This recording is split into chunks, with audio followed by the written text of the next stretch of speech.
we still have people joining us. I think we're up to 60 participants now, and I think we're going to have more come in as we go along. But I want to be mindful of the time, and we've got a couple of folks with us today from Housing Louisiana, who I'm very pleased have carved out the time to join us. And this is our annual listening tour, and we're doing something a little bit different this year, and we'll talk a little more about this at the end of the meeting. But this group is typically composed most of practitioners because we're using the platform that Arch normally uses for their monthly meetings. And a lot of the folks who join these calls are people who work in the housing space as practitioners. But we really want to open up a space for community members and residents and folks who are dealing with issues around housing and housing insecurity to be at the central table saying what they need to say. So we're going to talk more about a second portion of this listening tour that will take place later, but that's going to be more detailed, announced at the end of the call. But to start off with, what we basically told Andronica and Alfredo before this meeting is they're very plugged into what's going on at the national and state level now with all the moving parts and pieces of housing and housing insecurity and all of the impacts that we're experiencing firsthand now between COVID and economic instability and the hurricanes that have devastated portions of the state this year. So we've asked them basically to let us be the listeners for at least part of the first part of the meeting and to provide us with a briefing on some of those issues to start with. So I want to go ahead and introduce them and also give Lee a chance to say a word or two if she'd like. And then Alfredo is going to give us an overview of the agenda after that. So many of you have already met Alfredo and Andronica and know of the great work that they're doing through Housing Louisiana and Andronica with GNOHA, the Greater New Orleans Housing Alliance. So they're kind of who we want to be when we grow up. So we're very appreciative of their joining us today. And I asked them to send us a bio. So I'm actually going to just read off part of this because when people send their bios, I always find out things about them I didn't know before I see this in writing. And we've talked a lot over the past couple of years, but I want you to kind of know a little bit more about Andronica and Alfredo before we get started. So Andronica is currently the board chair of Housing Louisiana, which is the statewide affordable housing network that's composed of 9 housing alliances, one of which is Acadiana Housing Alliance throughout the state of Louisiana. And our collective efforts are aimed at advancing healthy and affordable housing for everyone in Louisiana. And Andronica serves as the executive director for Housing NOLA, a 10-year nonprofit partnership between community leaders in New Orleans, dozens of public, private, and nonprofit organizations who are working together to solve New Orleans' affordable housing crisis. She spent her career working to create affordable housing since graduating from Loyola University and has been president of the Greater New Orleans Housing Alliance since 2012, leading the organization's policy and advocacy work statewide. Andronica serves on the boards of the Friends of Lafitte Greenway and the Finance Authority of New Orleans, and was recently named to the Federal Reserve Community Advisory Committee. And she has also been named by Gambit Weekly, a New Orleans publication, New Orleanian of the Year in 2017 for her unwavering commitment to end the affordable housing crisis in New Orleans. So that's Andronica. And Alfredo Cruz knows firsthand about living with risk and has devoted his professional life to working with communities and recognizing and addressing the risks they face. He's forged and supported national and local partnerships and philanthropy for 20 years. He currently provides cities and nonprofit technical support to launch community-centered initiatives addressing affordable housing, early childhood development, and racial equity, all of which are deeply intertwined in the work that we do. He currently serves as Housing Louisiana's chief coordinator and works to help build the capacity of its housing coalition members. As a former legislative aide at the Florida House of Representatives, he understands the policymaking process and the barriers that community leaders must overcome to introduce and advocate for affordable, equitable policies that serve all residents.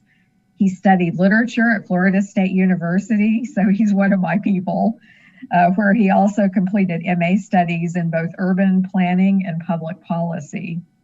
He served on numerous boards, including Hispanics in Philanthropy, Funders for LGBTQ Issues, and Southeastern Council of Foundations. He last worked at the Foundation for Louisiana as Vice President of Programs and was a program officer at the John S. and James L. Knight Foundation.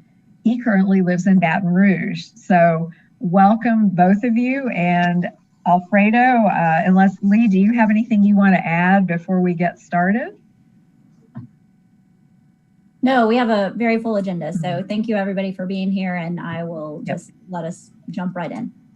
All right, great. So Alfredo, take it away with an overview of our agenda. Thanks, Melinda. Thank you, Lee. Thanks for that great introduction. So pleased to see so many folks on the call. And what we're going to do is have three parts to this agenda. The first part will be an overview of state and housing issues. Andronika will provide a landscape of some of the most salient issues that are occurring for your benefit and how you could be involved in some of the advocacy work necessary. We'll move into a brief conversation and a presentation on housing facts and data for your region. And we'll talk a bit about how that data is reflected in the lived experiences of some of you on the call. And then we'll move right into a discussion about the legislative priorities. We'll hopefully have a chance to go over the legislative priorities from the 2020 listening tour, see what's changed in this era of the pandemic and how it colors the type of policy priorities that we want to champion in 2021 during this year's legislative session. We're hoping that this conversation about policy priorities will help inform a statewide policy agenda that we want to champion when legislative session starts in April. And then to close out, we'll have a few announcements. And as Melinda mentioned, we're going to talk a bit about the second part of this listening tour in your region to engage more residents. And then also have a brief announcement about the Housing Louisiana semi-annual meeting, where we hope to engage many of you in a discussion and an exercise about creating a voter engagement plan for your region. So really looking forward to this discussion. And I'm gonna turn it over now to Andronika Morris to walk us through some of the state and federal housing issues and the landscape. Andronika? Thank you, Alfredo. Thank you, Melinda and Lee, for that kind and warm welcome. And we are so proud of everything that the Acadiana Housing Alliance has done in the last few years. And we're so proud to be in partnership with you and all of you as we work to end housing insecurity across our great state. So I have, we have a presentation. I want to spend more time while Melinda has asked me to talk to you all. I do want to make sure that we are answering your questions. So I've designed this presentation to talk for a fixed amount of time and then open it up to questions. So fear not, if I say something that prompts a question, I will not take up the whole time just talking. We will have a room for a Q&A part. As Alfredo and Melinda and Lee mentioned, I'm here to give you guys the landscape as it relates to the COVID-19 pandemic and how it is, absolutely exploded the housing crisis most of our communities were facing pre-COVID, and what has been done, what hasn't been done, and what's on the horizon. So just as a quick grounding, one of the things that we did as the Housing Louisiana Network and Lafayette absolutely jumped on this last year. We did analysis with Enterprise to show what the needs were for the state as it relates to housing assistance. and how much funding was needed. I'm going to share my screen really quickly so you guys can see that again. For those of you who don't remember it, we talked about the fact that we did an analysis through the end of 2020 and through July of 2021, which actually works out really well because despite what's happening with the vaccine, it does look like July of 2021 is a good stopping point, at least for the first analysis. We're going to need more assistance, no doubt, but we have money that forecasted through the next 6 months. So I'll take that kind of assistance if we can get it. In Lafayette, the need is significant. The estimate is $125 million to keep all COVID impacted renters stabilized through July of 2021. As a reminder with this analysis, this used unemployment rates, and it also forecasted people going back to work in some form or fashion, and it also included the idea that people would would not be back in phase 2 or phase 1 in some cases. So these estimates are actually on the low end. We think that, again, any additional analysis that we're actually looking at moving forward would actually show that there's a need for even more money in not just Lafayette, not just Baton Rouge, not just New Orleans, but across the state. What has happened as a result of this kind of funding, the state responded in July of last year with a $24 million program to address what we forecasted as a $500 million problem for 2020 and a $1.1 billion program through 2021. And unfortunately, that program has not been managed terribly well. As of December 20th, we found that less than $2 million have been expended. Oh, I'm getting a little bit of an echo.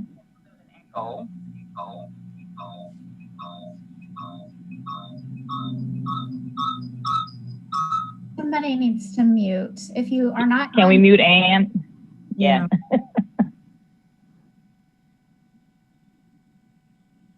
Yep. Okay. How about now? Is that, yeah, that's okay. There we go. So that program, they're still struggling with that. On the good news front, we did see the federal government has created some dedicated revenue. At the end of the year, in the last stimulus package, there was $25 billion, I'm sorry, for the country. That is going to result in over $300 million coming to Louisiana. Those monies have actually all have started to be delivered. Lafayette was able to apply for its own pot of funds. And out of the the $300 million coming to Louisiana, and you guys are going to get $7.2 million. There is some concern around this funding. Number one, the LHC is playing a leadership role with it. And we are very concerned, given their inability to get $24 million out the door in 6 months, that they will choke on $300 million, particularly given that they are trying to control even the money that is going directly to the municipalities. They want the programs to be, not dissimilarly designed, but similar administration. So we're very concerned about that. On the homeownership front, we also worked with, Melinda and Tina and a couple of other folks from the area to come up with forecasts for homeownership. We worked with, I'm going to share, and you guys should have all of these. Melinda and Lee did a great job of responding to so many of the press releases that we put out. And you guys were able to generate your own press locally. That's why we're so proud to work with you all and to be in partnership with the Acadiana Housing Alliance, because you guys are really, you're moving the ball down the field, and you're making sure that people understand that there are needs in Acadiana, and that you guys do want to address these issues. So I'm going to pull that up really quickly though, so everybody can see it. Wait 1 second. Trying to get my screen to share, and it's not working for some reason.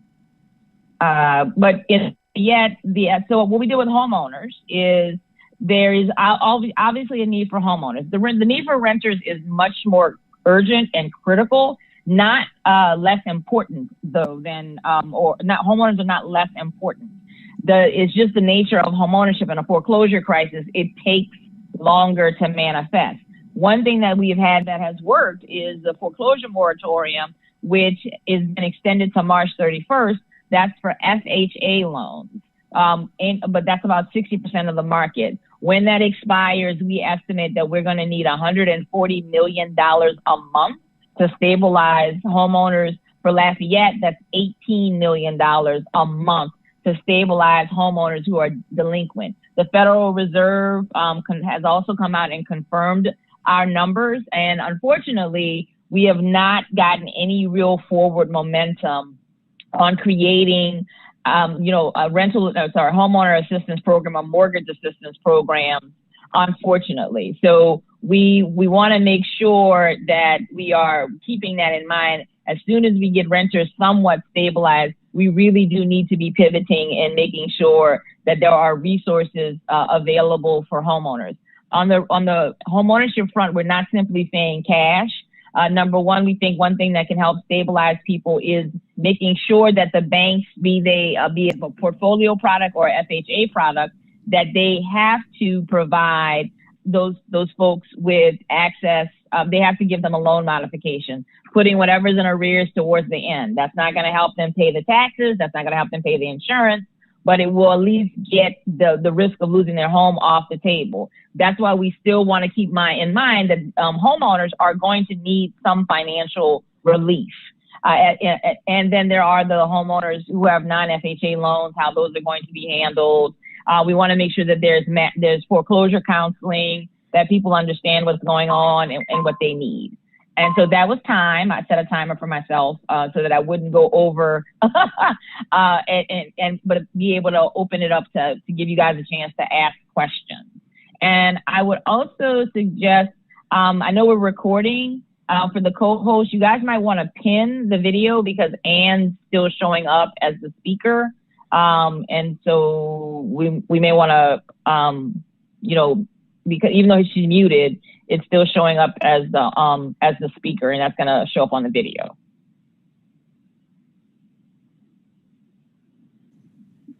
Yeah, we'll see if we can fix that. And just an FYI to everybody, I believe AOC is also recording this session. So we'll have their recording of the Zoom meeting for review afterwards. So any questions? So Christian's asking, is the estimated $18 million in assistance needed for homeowners limited just to FHA-backed loans? So no, that is mortgages across the board. That analysis is based on delinquency, irrespective of whether or not it's FHA-backed or non-FHA-backed, which is one of the things that's why we are really excited about that particular piece of analysis. One of the shortcomings with our rental analysis is that it only addresses COVID-impacted renters. So if you were struggling before COVID, for example, you were trying to get by on SSI, or you're an essential worker who doesn't make a lot of money, that's not included, nor are those folks eligible for any of the assistance programs. What we have done, the analysis that we did with the mortgage companies, with mortgage payments, was simply based on whether or not they paid.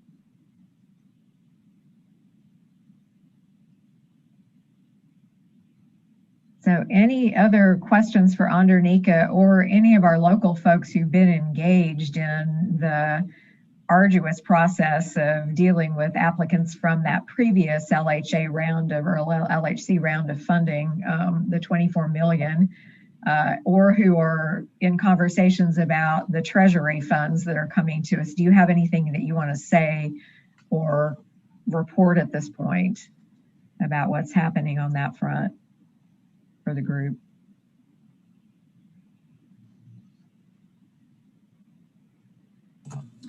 One thing that I think is interesting and helpful is that The previous round of rent assistance that was administered at the state level was limited to a 3-month of assistance.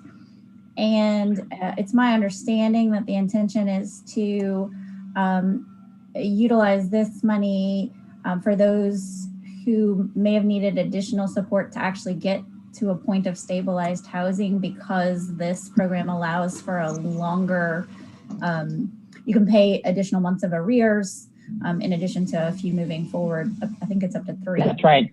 So it's up to 6 actually. There's an opportunity It's with 6. this program that wasn't available with the last program to actually stabilize somebody's housing if the need is larger than 3 months of assistance. That's correctly. And that's something that we're really excited about. It's also a point of concern with the state. There is, and I will be frank with everyone, there is an instinct to spread this around as liberally as possible to quote unquote help as many people as possible. And the pushback that we have been giving them is we're using the vaccine as an example. If you have 1 million doses of the vaccines, the ones that are available now need 2 doses, you can help 500,000 people.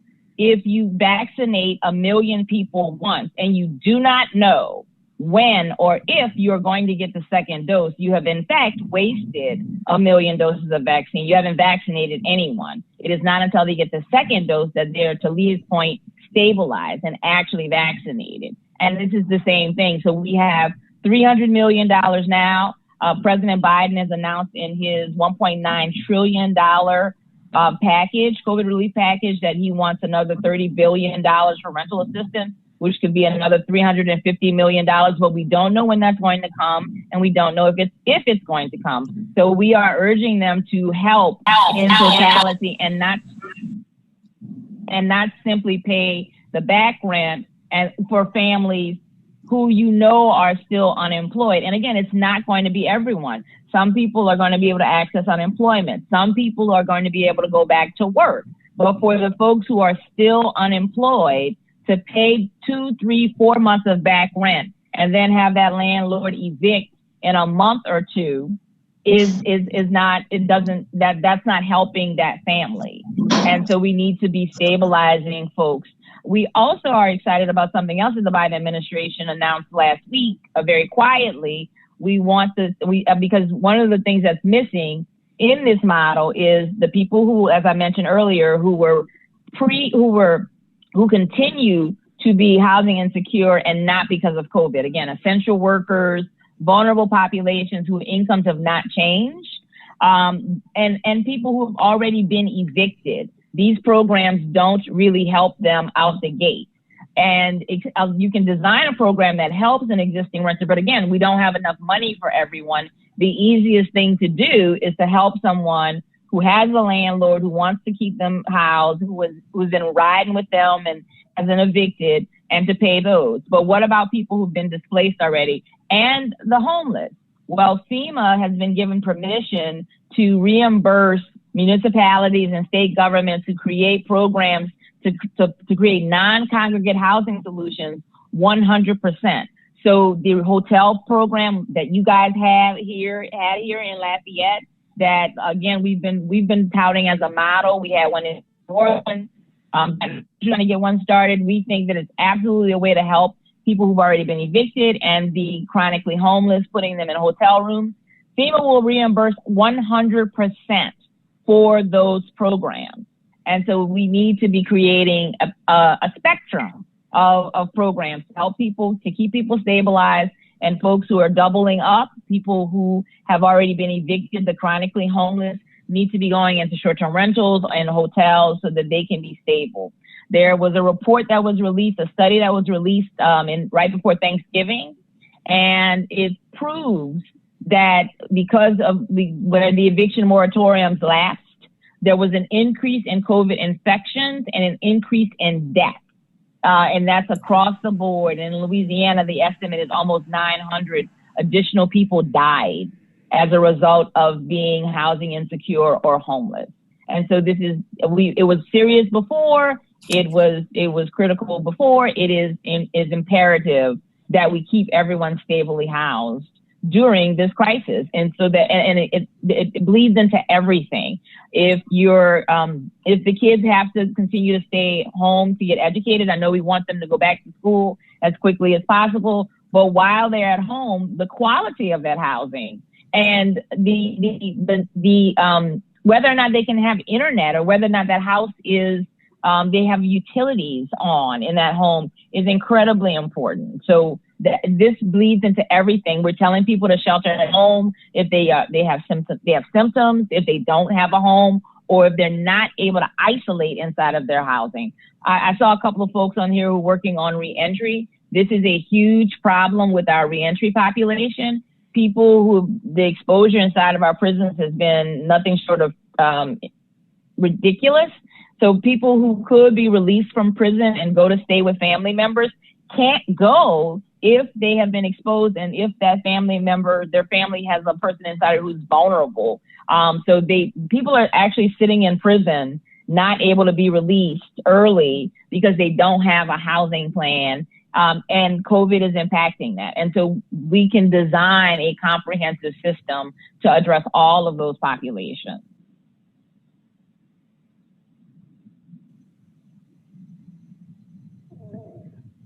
Well, thanks for that. And does anybody else have questions or observations from where you sit, wherever that is on the spectrum of housing need? You know, some of you, if you're on the call and you have lived experience of the instances we're talking about, or those of you who are working with especially these specific populations like the ones Andronika just mentioned, do you have any comments or questions or anything you want to share right now?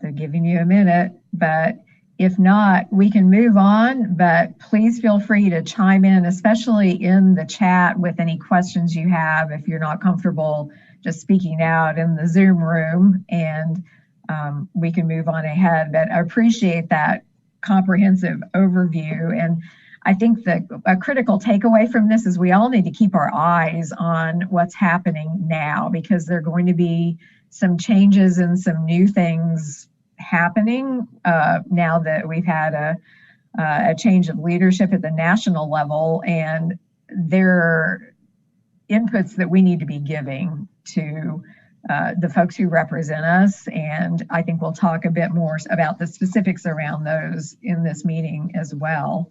But at any rate, if there are no questions or comments, I guess we go ahead and move on to what's next. So Alfredo, are you wanting to jump in on that, or Andronika, do you want to continue? Yeah, I will jump in here and share my screen shortly, but I wanted to say I dropped into the chat a link to the fact sheet, which is what I'm going to go over in a couple of minutes, just to review a bit of the data about the current housing facts in your region. It's divided by the different parishes in the Alliance's region. And I think we typically focus on Lafayette to review those because so many of the participants here are from this area. But if there are folks who want to go over data from other parishes, we can certainly take time to do that. I did want to add to, before that discussion on the data, I'm reminded by Andronika's comments that last year when we did this listening tour, pre-COVID in person in Lafayette, and some of you have been there, I remember we did a circle, we talked about like a lived experiences. One thing that was part of our discussion was the need to engage the healthcare system in this conversation about housing.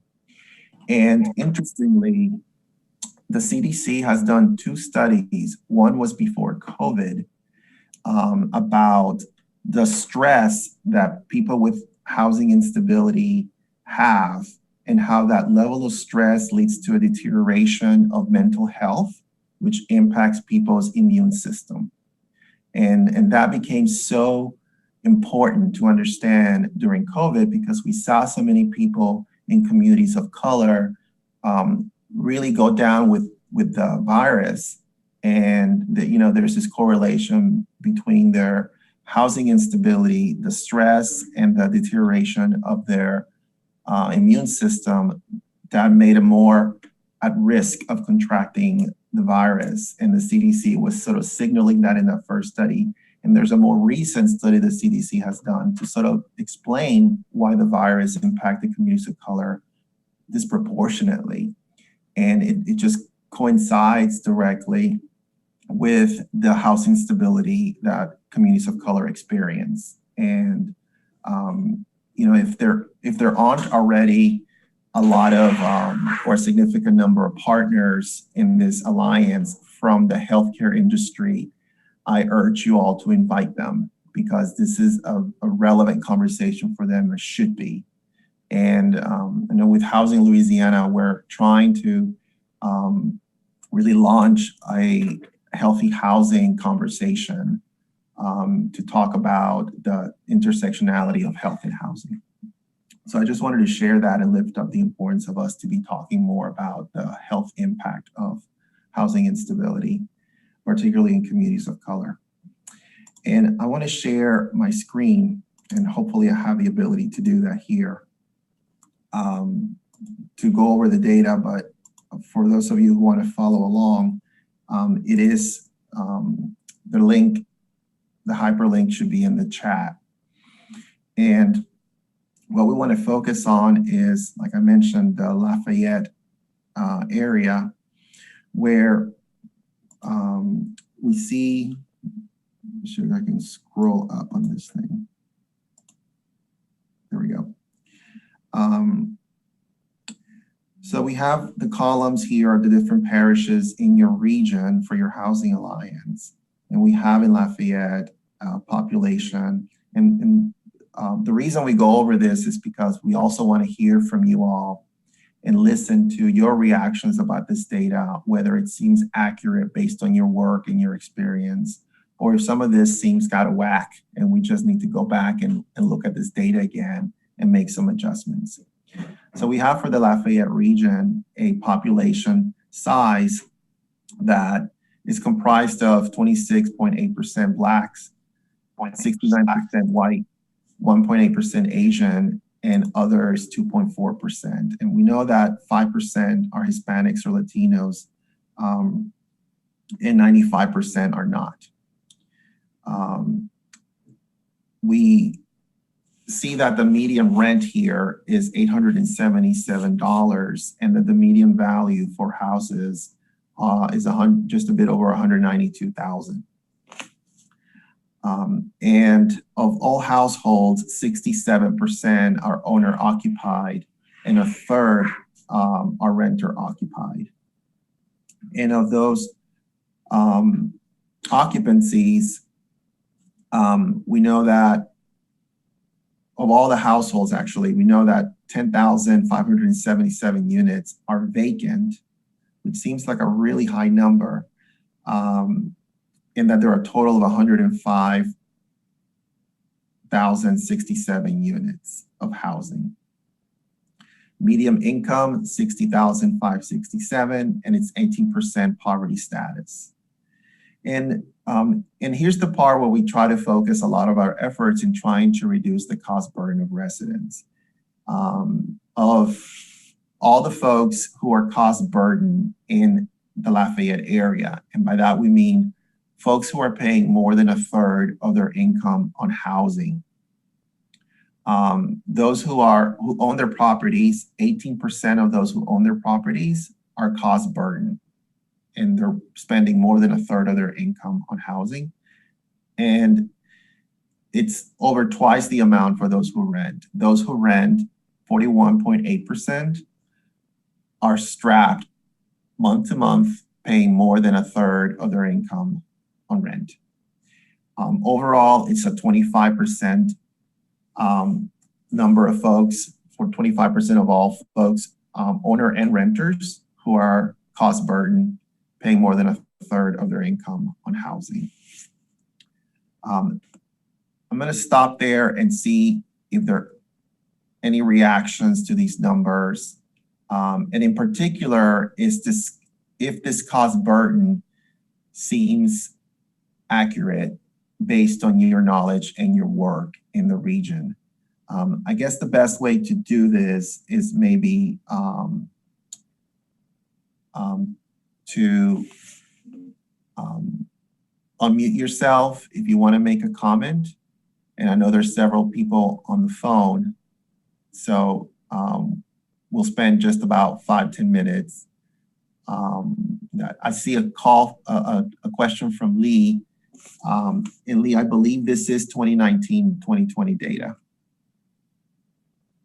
Yeah, actually, the FMR for 2021 has gone up for our area. The figures I've got in front of me are for a 2-bedroom. It's 901 now, and our market is really tight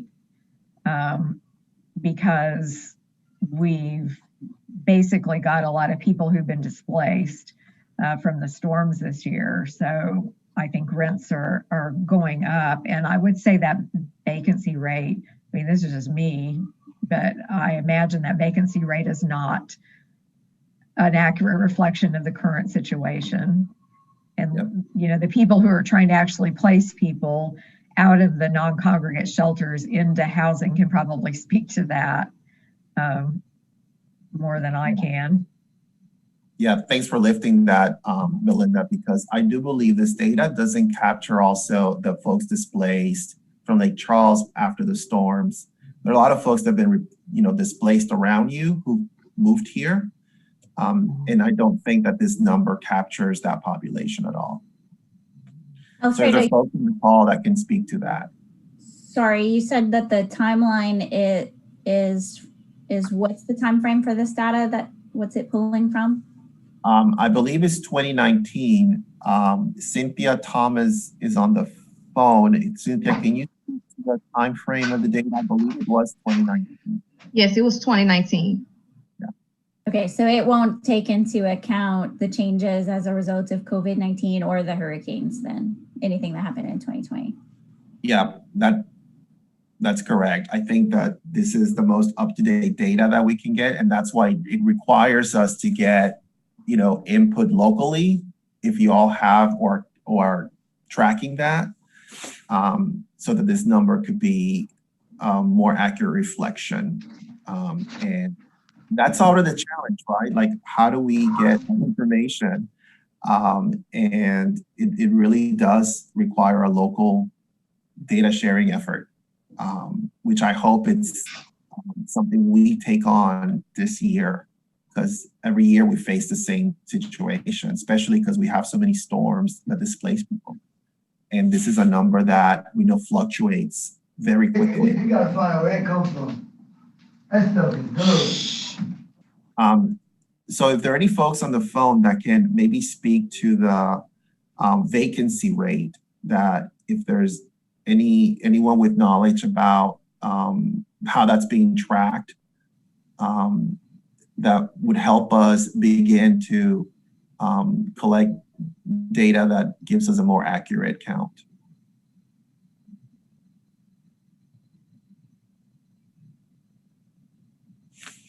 Yeah, that's a good point. The realtors have more current data. Anybody on the call from like the Realtors Association? It's something worth pursuing. Thanks for that thought. Okay, well, let me ask then a question about the cost burden then. And Melinda, were you referring to the rental rate? I think in your comment you were speaking more to the property values, right, rather than the rental rate. Actually, it's the HUD's fair market rents for 2021 are out now, and they've gone up from what they were last year. So the fair market rate for a 2-bedroom in Lafayette Parish, and again, I want to contextualize this by saying we serve a 8-parish area and conditions are different from parish to parish, but here in Lafayette, 2-bedroom is now $901 and a 3-bedroom is $1,200. That's the fair market rent, which for those of you who aren't familiar with how that's calculated by HUD, it does include an amount for utilities, but that's basically what somebody's housing cost would be on average in this market. Oh, wow. So 3-bedroom, 1,200, and 2-bedroom is 901. Right. The efficiency is 634, and there aren't that many of those available. The single room type places are mostly hotels here. So, and the income limits have, I think you got that correct. It's 65,200 is the median income for that HUD publishes for right now, which is down a little bit here for, you know, pretty obvious reasons. But I mean, I think here we've discussed this a little bit, but here in Lafayette, I think there's, you know, we've got a lot of people talking internally about what the process is, and, you know, people from Acadiana Legal Services who are helping folks, and, you know, several agencies who are working with individuals who are experiencing housing insecurity to try to help case manage and problem solve with them and get them into stable housing. But out in the outlying areas, and these are the areas that are going to be dependent on that rental assistance that's going to be administered through LHC, the State Housing Finance Agency. Those are people who are dealing with justices of the peace, who are in a wholly different kind of situation about, you know, how they can potentially fall out of housing or be evicted, you know, maybe illegally according to what we understand, but it's still happening. It's a different mechanism out there. So I think the rural areas are going to be especially struggling with, you know, this whole business of rental assistance. And I don't know whether we've got any folks who work out in the other parishes who want to speak to that. Yeah, do we have anybody from outside of Lafayette, from any of the other parishes that wants to speak to median value, median rent, or the circumstances of displacement? Yeah, if we have somebody who's working in Vermilion Parish in the chat.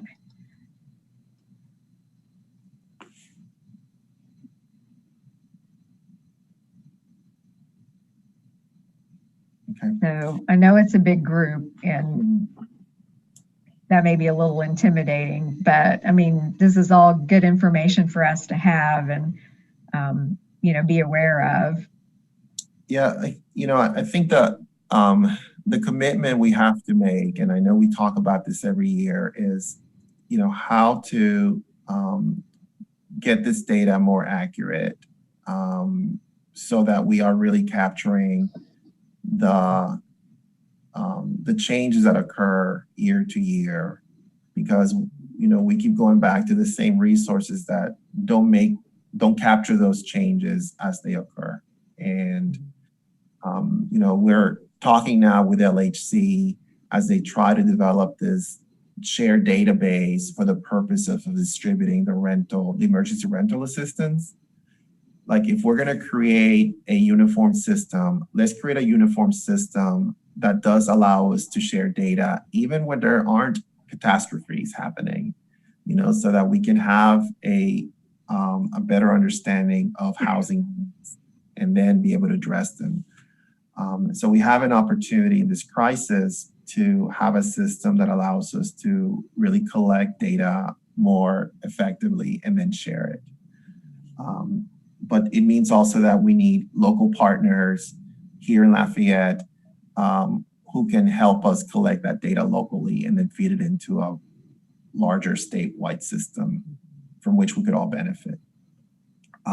I want to put that out there because I know there are many of you on the call who work and, you know, are able to, you know, share some data that you're collecting.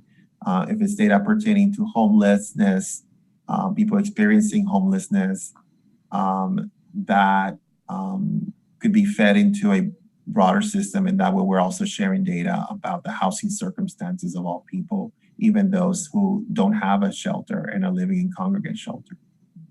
don't have their own shelter. Yeah. We've got several people in the comments a couple who work in Vermilion Parish saying housing is definitely an option, and we're seeing so many people that don't have anywhere to live. So no shelters here, minimal housing options, not even aware of the low income housing options here. Agree with Michelle about Vermilion Parish. Terry Dugas says, I don't have any hard numbers in front of me, but I do know that calls for rental assistance at our other clinics, Opelousas, Crowley, New Iberia, Veal Platte, so in several different parishes, significantly increased almost instantly last March, and have continued through the year. So, I mean, I think that's everybody's experience pretty much across the board. Yeah. So this is Kerry with Assist. I could say in Acadia Parish, the median rent, $662. You can find something at that price, but it's very on the bottom scale of something you want to move into.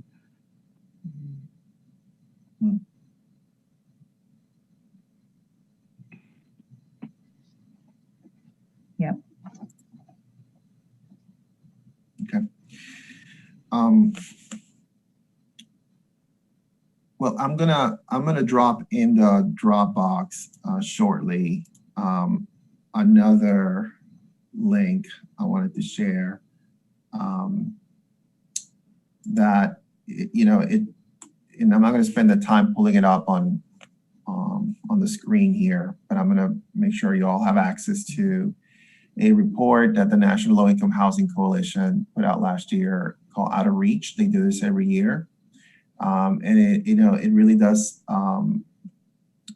provide information about the wages necessary for families to afford a 2-bedroom apartment, and the gap between what families earn and what's really needed is huge. I offer it because it's a very powerful tool to use in your advocacy. We can't get at affordable housing just by advocating to create more of it, but we also have to advocate for the wages problem. And right now, the timing is right, given that there's so many people who are unemployed, and we're trying to advocate for what families need to stay housing secure. But we'll eventually come out of this, and so we need to be also developing strategies to advocate for wages. And we know this before COVID, we were trying to do this in terms of the wage gap between men and women and African-American white families. So this is an ongoing battle that impacts affordable housing, not just the development of it, but also the wage issue. And I'll make sure to, yep. Sorry, I didn't want to interrupt, but I wanted us to look back in the comments. There was a question about housing as it relates to people with disabilities. And I think one thing that is really critical to lift up is that many times people with disabilities are living on a very fixed income, and it is below our median rent in many cases. And so forget being able to pay a third of your income, your rent is your entire income. And so I think that's a critical piece of this conversation as it relates to Social Security income in particular, and its ability to keep up with rising rent costs. I apologize, the person is mowing my grass right outside my office door. So there's background noise.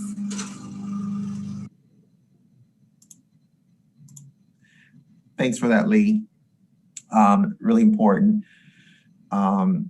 Yeah, we forget sometimes about the persons with disabilities, and because many of them have mobility issues. They have become more invisible than ever during this pandemic, and they are very much at risk. So that is a population that we must remember to include in our advocacy and be intentional about how we do so equitably. Well, I'm going to pause and see if there are any comments at all from anybody on the call about your lived experience, the cost burden in your communities, any other comments that you want to make before we move on to talking about the legislative priorities.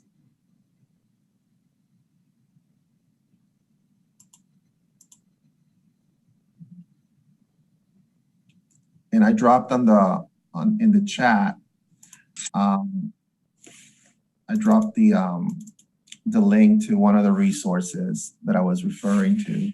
But we'll make sure that in our follow-up, we can send all of this information. Melinda, and I'll get with you to make sure we have all of these documents to include in a follow-up as a PDF. So everybody can benefit from the information. Right, Okay. we can make these available to everybody. So we'll definitely do that. Okay. So let me make sure that I can share the screen now and pull up the legislative priorities from 2020. And, we want to spend some time just kind of reviewing these. And then we want to hear from you what resonates. And we thought we might spend some time ranking these, but there's so many that perhaps what we could do is if you can use the chat to sort of lift up one or two that you want to make sure are at the top of the list, because there's so many, we know you have to prioritize what's most important to you. When we're dealing with legislators, we want to make sure that we can lift up what is most important to this region. So we have the, let's see, Melinda, do you want to read some of these? Would it be useful to go through the list in detail? And I want to give others the opportunity to also speak to some of these because they, put the local context on why this is a priority still. But these were the priorities that we discussed last year in preparation for the 2020 legislative session. And so some of these are still true, but Melinda, I'll give you the opportunity to just go through these. And if you want to speak to why, why these were important then. Sure. I can run through these, and just by way of note, this was all last January. I think we were also the first Housing Alliance maybe that had the listening tour session last year. And I think our priorities have shifted quite a bit.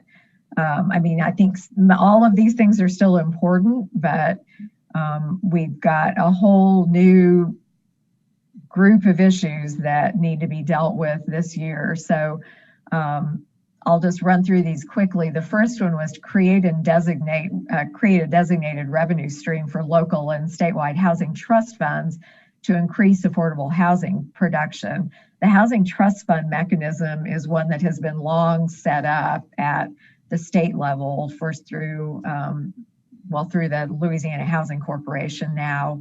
And there's never been, because our legislature does not really have a housing subcommittee, there's never been a designated stream of revenue, a dedicated stream that would continually replenish that fund for affordable housing development, which is a huge mechanism for affordable development in states and communities across the nation, but has not been here, really hasn't been funded for a number of years now. There was a first round back in, I think, 2008. So that was one that we were really trying to focus on and had some ideas as a statewide network how this might happen. But I think that's been pretty much on hold because of the urgent problems that have arisen since that time. So second one, increase affordable developments in proximity to jobs, services, and public transportation.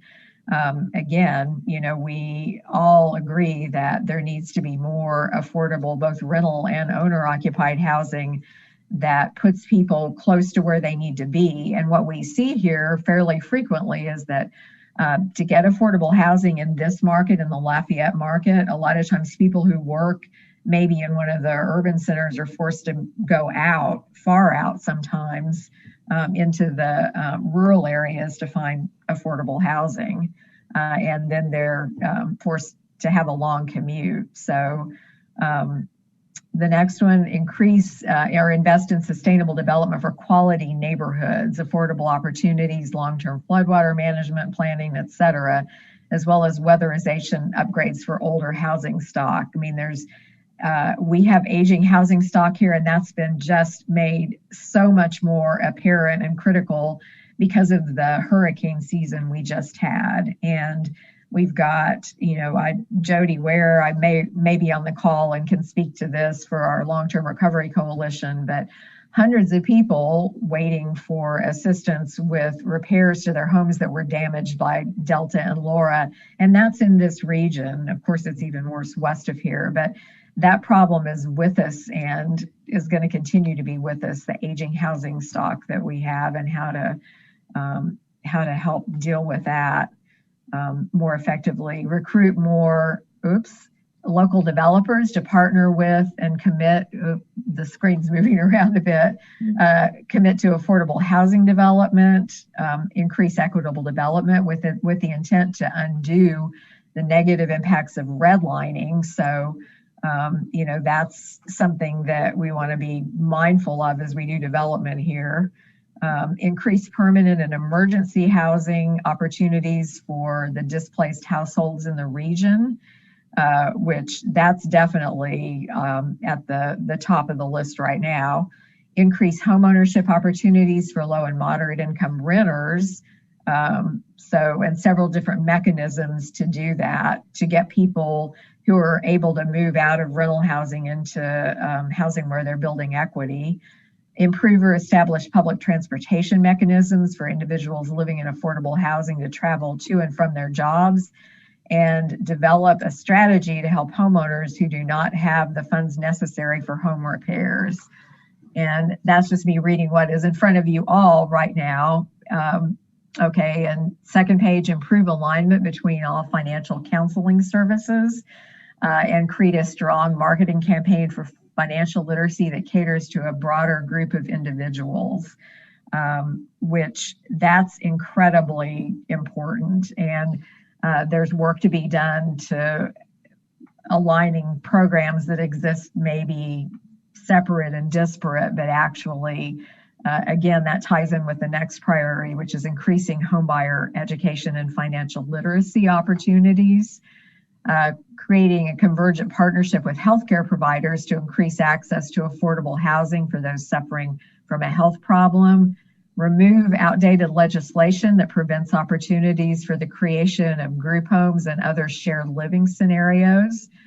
Increased funding for transportation and job access, rent control, blight property management through adjudication and landlord accountability for upkeep.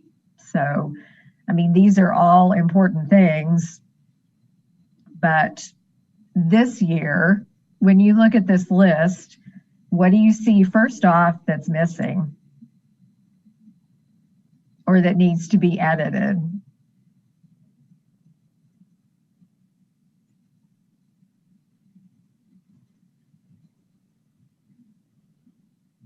Everybody's very quiet. I think what we're going to do with this and what we discussed before the meeting, if you have some input that you want to give right now in a conversational way, that would be great. But we're going to kind of distill this list and send it out to all the participants today, which is why we really want you to put your information in the chat or send it to Lee or me if you're able, so that we can send these to you and have you rank and give input into them, so we can produce a list that is really more applicable to the situation we're currently facing. Yeah. Melinda, I think that's a good approach. And, in hearing you read some of these and contextualize it, given the circumstances and since this pandemic, some of this just begins to feel like pie in the sky, right? When we're talking about people who are renting and just keeping them where they're at, even if it's like an inadequate place for them, it's better than being out on the street exposed to the pandemic. Surrounded by people who are literally out in the street because of the storm when they lost everything. So some of this just begins to feel like it's years out, given that what we're trying to really solve for now is just stability. So I would urge you and the Alliance to think about this priority to increase permanent and emergency housing opportunities for the displaced household in the region, because that creates some context for the circumstances we're under right now, both the pandemic, but also the disasters that your region has suffered, and how to maybe lift that up to a higher priority and everything else that can be built into that, increasing the recruitment and engagement of healthcare, which I saw that was also here, to ensure that there's this creating convergent partnership with healthcare providers to increase access to affordable housing. Because, there may go on the rest of the year. Yeah, so we've got a couple of folks in the chat. First off, a comment from Harlan, who had expressed earlier concerns about people with disabilities being left out of the conversation. He said, find ways for people with disabilities to be able to purchase homes on a fixed income or with part-time employment. I mean, I think we all agree here that, providing affordable ownership opportunities to people is critical. And I, for one, am concerned that it's easy for us to lose sight of that in the urgent crush of people who are just needing housing now, like literally some roof over their heads, who are on the street. But we can't lose sight of the long-term needs here. So, but I'm with Harlan there. And Clancy said she had something to mention, and then we have a raised hand too. So, Mary.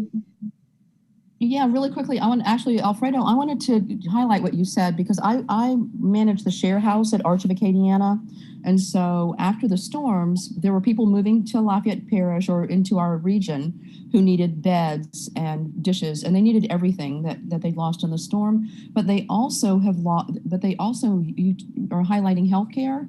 So I get a phone call, and I'm talking to somebody who's living in a camper with her 21-year-old son who has ADHD is on the autism spectrum, and her 12-year-old who has ADHD, and they're living in a camper. And she is in tears because she needs just a bed, or she needs just some dishes. And so it's everything from their home, a roof over their head, to materials to put into their home, to mental health and physical health resources. And so I think really and truly something that is a longer term solution for people who lose from the very minimum to the very maximum their whole home in a storm. There should be something, because a bed is great, but their mental health is still suffering. Yeah.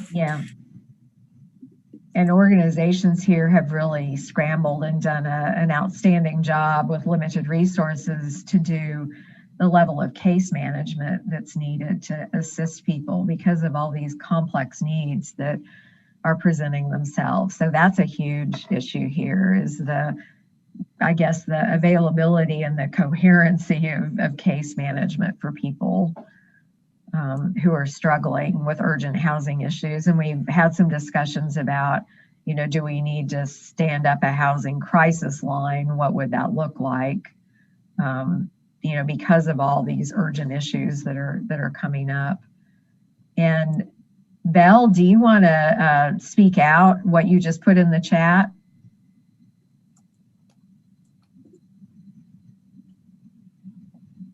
Okay, I'm unmuted. So complicated. Thank you. Well, I guess just this conversation also is around different housing options. Not everyone may be able to upkeep or maintain a home with a yard or 3 bedrooms. That might be an out of reach option for some. And so to have some creative housing options for people who don't fit into the normal category. And then that might have more options for home ownership with lower income levels, on disability, or with part-time employment. And then again, a shared type of maintenance would minimize the ongoing expenses that also limit people's opportunities to become homeowners. And I think we need to keep all the creative opportunities and keep talking about, what are some best practices other places are doing that are being successful in targeting those groups. Absolutely. And I mean, as a developer, I would love to explore how we could make that happen here. And I think there are some ways, and I think our development code would be amenable to the creation of some alternative housing like that. And by the way, Alfredo, and for those of you who don't know, Belle is the planner who works in our community development department. So she's charged with developing our consolidated plan here for Lafayette. Yeah, thanks for that comment. We at Housing Louisiana are we're going to be applying for a planning grant to the Kellogg Foundation. It's part of this $90 million initiative they're launching to address racial inequities. And, we're trying to rethink how to address affordable housing because the traditional models just aren't working. And what we'll be proposing is it's a cooperative model, one that allows people to own and increase their financial standing, but also be in a position to hire who works on the property. Not only co-own a building as a cooperative, but then be able to provide jobs for the upkeep, the painting, the repairs, be able to control all of those things that then create jobs in the immediate community and even with the tenants. So we're trying to think of those kinds of, of things that we could plan for during this planning project. And then we'll be looking for communities that want to test some of these pilots. So we'll be coming back to your alliance to say, are you all ready? And, to test some of this, including developing a land bank that would allow, cooperatives to exist in different parts of the state. And in doing so, provide the land for opportunities like that to be built and developed. But I appreciate that comment. I do think we need to be more creative, and we're trying to do so. I do have another question maybe, or a thought, is that as you're going through that planning process, if you identify specific barriers to that type of, creative housing options, if in that way that you can almost create a list or an outline for communities to look at their current structures of zoning, that would, that we could start looking at those things now to make sure that when we're ready to develop that type of housing, that our systems are in place, that we don't have those barriers and have to start from scratch. So it could be an ongoing conversation that we're talking about, making the grounds kind of fertile now to be able to do that in the future. Yep. We're going to invite you to our semi-annual meeting because this will be a conversation in our semi-annual meeting in about a month. We're going to be sharing more details about this proposal to Kellogg and the models because we want to give everybody a checklist to say, if you want to be ready to launch this pilot, here's the checklist to look for in your communities, from zoning to, partners, organizational partners. There is a checklist we'll be developing for that. And it'll have those things that you just mentioned, like the things to start addressing so that, when we get the implementation money, the reason we're pursuing the planning money is to get to implementation, right? We're hoping to be able to launch this pilot in more than just one community. And we want to see who's ready to do so because they've gone through that checklist. Yeah, that sounds great. Yeah, that's awesome. Kimberly also says, I'm very interested in cooperative housing models. I mean, I think we have the makings of a local task force here. Beautiful. Let's make it happen. And Boyd, Brian says, I'm new to these issues, so apologies in advance. Is providing prompt housing to homeless people who just need a roof over their head and place to get out of the cold, largely or entirely reliant on government funding. Is private funding an option for quicker action, or is that unrealistic? Lee, do you want to take that one? Yeah, I mean, the short answer is no, it's not entirely reliant on government funding. In fact, there's very little government funding available for shelter under normal circumstances. And while we have had FEMA assisting with non-congregate sheltering because of COVID, that has still been somewhat limited to us. Because it is a reimbursement program, largely that's the limitation. The state has to foot the bill and then seek reimbursement. And so it has been a challenge to get it to meet the entirety of the need that we are experiencing in terms of unsheltered homelessness.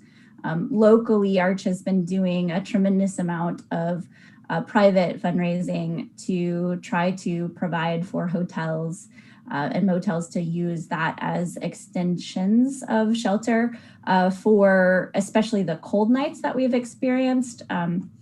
So when it drops down to freezing, but because it's fundraising and those dollars are obviously limited, we limited the nights that we can provide shelter to the nights when it is freezing. And so that's maybe a roundabout answer, but hopefully addresses some of your question. Yeah, and I also see Clancy's been trying to chime in and wants to share some information. So Clancy, you have the floor. All right. Are you there? Yeah, I'm here. Can y'all hear me? Yep. Yeah, okay. Just real quick, I noticed that on this list, there in a couple of different places, there's public transportation, like improve or establish public transportation mechanisms, and just references to public transportation. And I wanted to share that I am a member of the Sierra Club Delta chapter, and they are apparently making it one of their big legislative priorities, like statewide in Louisiana, to advocate for, I'm reading this from their website, affordable, accessible, clean, and safe transit for all.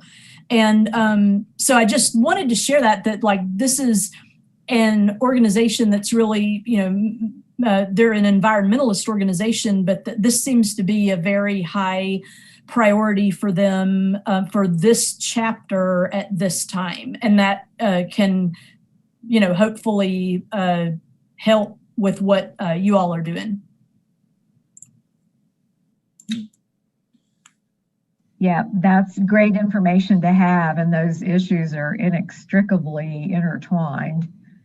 So good to know that. Thank you. And Kimberly, I think we need to have a conversation, a separate conversation about this to kind of get ideas going for the co-op model. But she also asked, is there any conversation or model for a short-term emergency shelter campground, quote unquote? I imagine a place for ecotourists in our in-need community. This could be a private opportunity, like an urban campground. I'll just say we've had a few desperate conversations in the Acadiana VOAD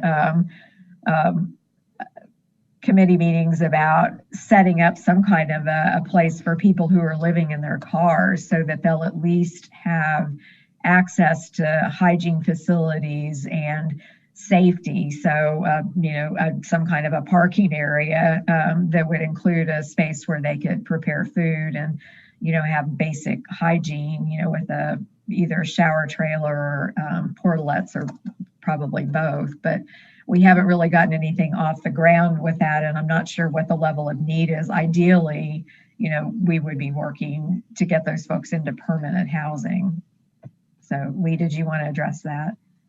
Just real quickly, a lot of communities, particularly large urban areas who deal with unsheltered population that's usually quite large, do have some best practice models related to safe parking and or camping locations. And Acadiana has never been in a position where that has seemed to be a tremendous need, but COVID has certainly made it part of our conversation, at least. I will say it takes a good bit of political will and some changes to zoning or those kinds of laws to allow that to happen.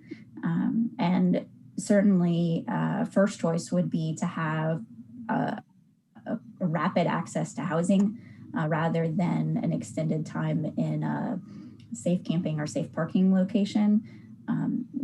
But it is a better alternative than a long time of unsheltered with no safety associated with that at all. Mm-hmm.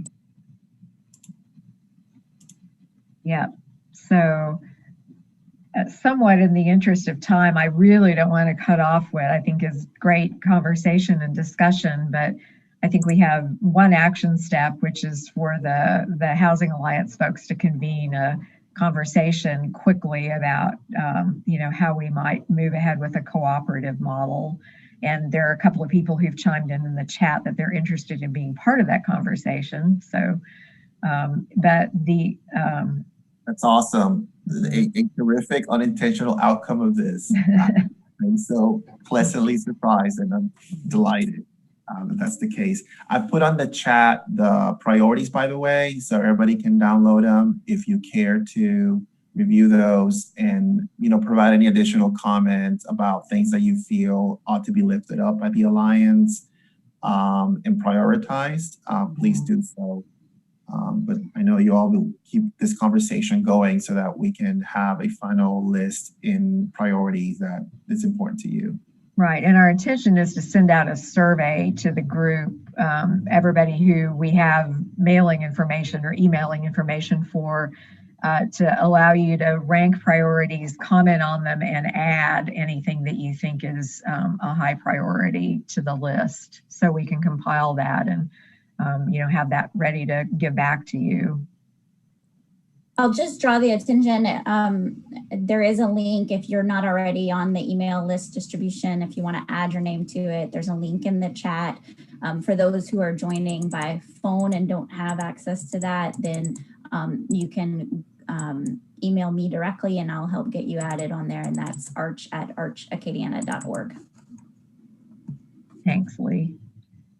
Thanks, Lee. Well, Melinda, I'm going to turn it over back to you for some closing and announcements.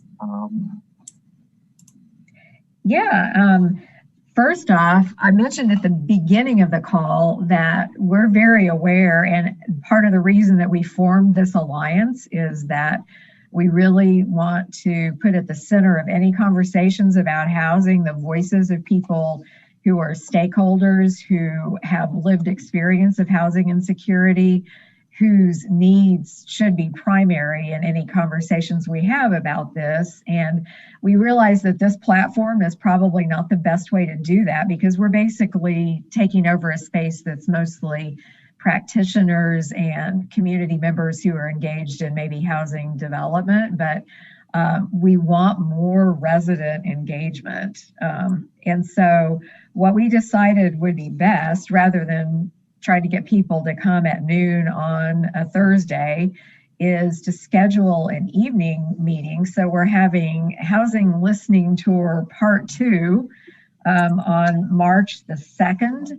And we'll be sending information out to everybody about that. But what we need from you all here today is for you to make a concerted effort to reach out to your constituents, your clients, your partners you're working with who are struggling with these issues right now and who are working at the grassroots level in their neighborhoods to try to bring about positive change there.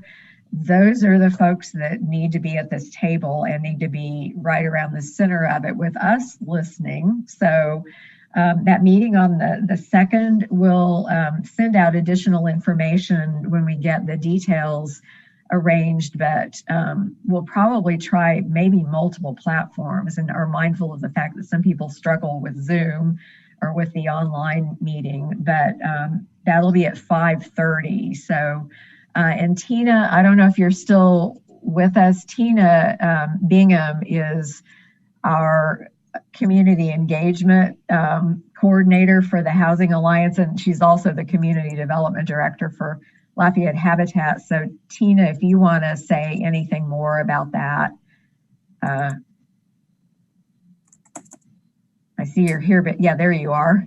Hey, everybody. How are you? Thank you all so much for giving some time to be on the call today. As Melinda said, on March 2nd, we're going to be hosting part 2 of these conversations centered around the resident's voice and making sure we create that space for those folks to be able to share with us as practitioners some of the concerns that they may have within the community, but also making sure that we're aligning our voices as practitioners, but also with the residents of the community to advocate in the best way.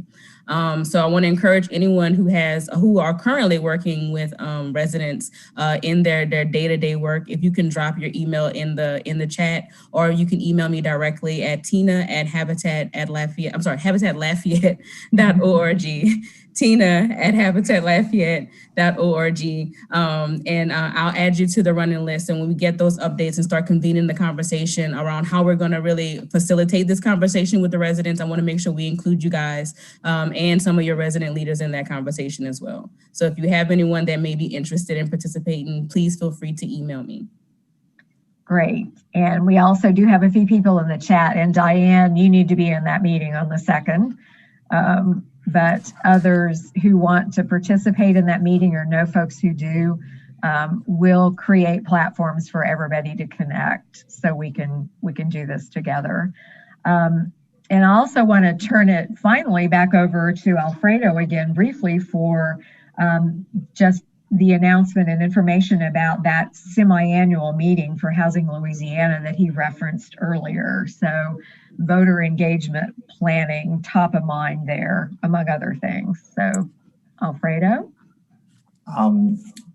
Well, folks, I'm going to do another plug for our semi-annual meeting, and hopefully this too will pique your interest, like the cooperative model conversation. You know, we could sit here all day long and talk about our legislative priorities and what's important and what's needed, but none of it will matter if we don't get people to the polls to vote on these things, especially if we end up having a referendum on the ballot to ensure that there is a dedicated source of revenue for an affordable housing trust fund, which ultimately is what we may need to do. We may need to take this to the people and say, we need you to force this to happen. But, you know, we spin our wheels if we don't ensure that people are registered to vote so they can vote on things that are important to them, like their homes, like the ability to afford a safe house. Through our partners at National Low Income Housing Coalition, we've been involved in our Vote Our Homes campaign. It was launched in 2020, and we want to use some of the same tools to begin this effort of ensuring that in our work, in all of our organizations, as we work with people to ensure their housing security, we are also ensuring the right to vote. It is our responsibility to do so. When we want people when we want people to, you know, advocate on legislation that helps us advance our collective efforts, you know, if they're registered voters, the legislators will pay more attention to them. If they're voting for those legislators, they will get the attention. So we'll be talking about how you all can develop your voter registration plan and strategies at our semi-annual meeting and provide some tools for doing so. But I dropped in the chat a link for the National Low Income Housing Coalition's Our Vote Our Homes campaign.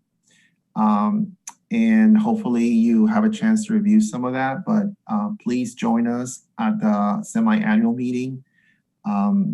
It'll be the last week in February, and we haven't picked the date yet, but we'll be doing so hopefully by tomorrow. And then we'll send everybody a specific hold the date with the time and the link. It'll be virtual, but I promise you it'll be so worthwhile because it'll help prepare us all for ensuring that that we get as many people registered to vote as we can this year. I've already looked at the data of the last elections, and there's so much potential to get a lot more people to the polls. There are a lot of people not registered to vote that if they did, we could really make change happen. And And so I think the future is in our hands, and we just must take it. So with that, I want to thank everybody for being here. And Melinda, thank you so much. And Lee, thank you so much for co-hosting with us. And thank you to the entire Alliance for your partnership. And that's all I got. Thanks, Alfredo. And the link that you put isn't a link. Unfortunately, the link didn't come through for the Our Homes, Our Votes. So I don't know if you can go ahead and drop that in the chat, or if you... Yep, let me do that. Awesome. Now. Looks like Elsa just dropped it in there. So okay. Thank you. And Harlan, you raised your hand.